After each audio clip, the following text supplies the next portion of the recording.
What is Red Hat OpenShift used for? Red Hat OpenShift is used to deploy and manage containerized applications in production environments.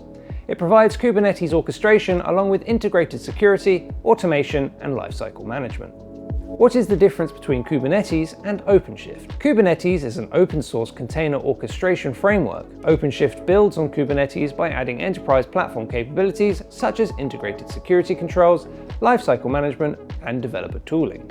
Can OpenShift run virtual machines? Yes, it can. Through technologies such as KubeVirt, OpenShift can run virtual machines alongside container workloads, allowing both workload types to be managed within the same platform environment. Is OpenShift only for containers? OpenShift can support containers and virtual machines, and hybrid application environments where both workload types coexist. For more information about Red Hat OpenShift and how Hive can help your business, visit hive.com.